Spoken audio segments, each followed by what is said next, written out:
We've got the Dell 3550 15.6-inch business focused laptop here. 900 euros of Core i7, of Nvidia graphics, of matte full HD IPS display, and there's a terabyte drive inside it. We've completed the full review and lab tests for the notebookcheck.net and .com reviews. Let me just give you some highlights and lowlights of the Dell 3550 in this video. If you've got comments, put them below. Don't forget to thumbs up, subscribe, because there's more videos coming up in this series very soon. But here's the Dell 3550 highs and lows.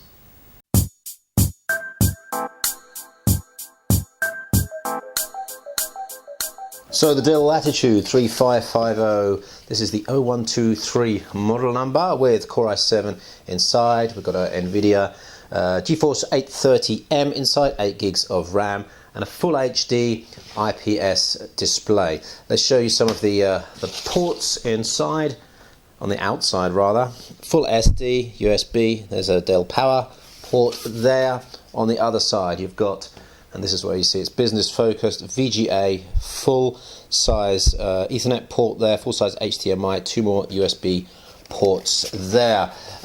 You can remove the base on this, so you can get access to 2 memory slots. Both of the memory slots are full in this version, and the 1 terabyte hard drive if you wanted to swap that out for an SSD.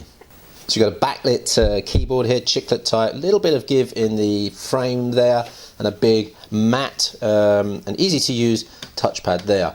Wi-Fi inside is AC. At 15 meters we had no problems with the stability of the connection. The IPS matte full HD screen had center brightness of 353 nits, which is pretty good. Black level of 0.31, which is excellent, which gives it a contrast of 1139, which is a pretty good contrast level. Coverage of Adobe RGB was 55%. In terms of accuracy of colors, 3.3 was the Delta E on the grey levels, and 4.59 on the colors, which is not high end, but we're aiming for anything under 3, which is a really good level, and that's actually pretty acceptable for this type of device.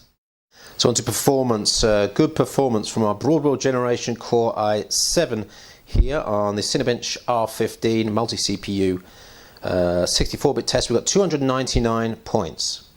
On PC Mark 8, home score accelerated V2 score, which obviously includes things like disk speed and GPU performance. The Dell Latitude 3550 scored 3,152 points, which beats a lot of the other devices in the same category.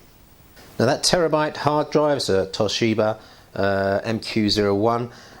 Sequential read speed of 100 megabytes per second, 4K write speed, I want to point out 0.763. Now this is the problem with rotating disks. These read and write speeds aren't very high.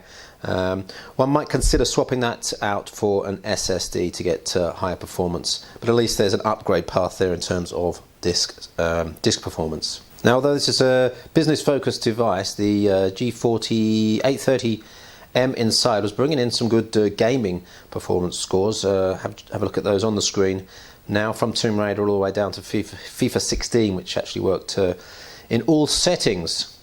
In general, this is a silent device, but when we put a load test on it, we got a measurement of 45.3 dB, which is a little bit too high for a notebook of this class. Temperatures, we measured 50.5 in the middle top of the keyboard space, underneath 54, which is a little bit high, and possibly why that fan noise is going up quite high. We have a 58 watt battery in here, which is a fairly big size battery, so the scores we were getting out of it in terms of battery life were pretty good.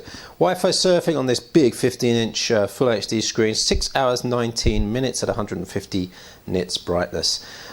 Big Buck Bunny, which is an offline test, again 150 nits, 7 hours 54 minutes. So a pretty big screen, enjoyable, long-lasting video experience, thanks to that 58 watt hour battery. So pros and cons: there's a bright high contrast IPS build scherm there. It's capable of some gaming as well, and good battery life times thanks to that 58 watt hour battery inside. There's a lot of storage space on this 1 terabyte hard drive, but of course that is not performing as an SSD might on something like an Ultrabook.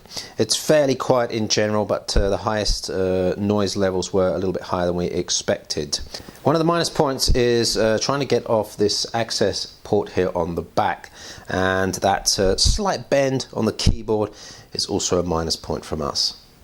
So we gave the Dell Latitude 3550-0123 an 80% score in our office-focused full review.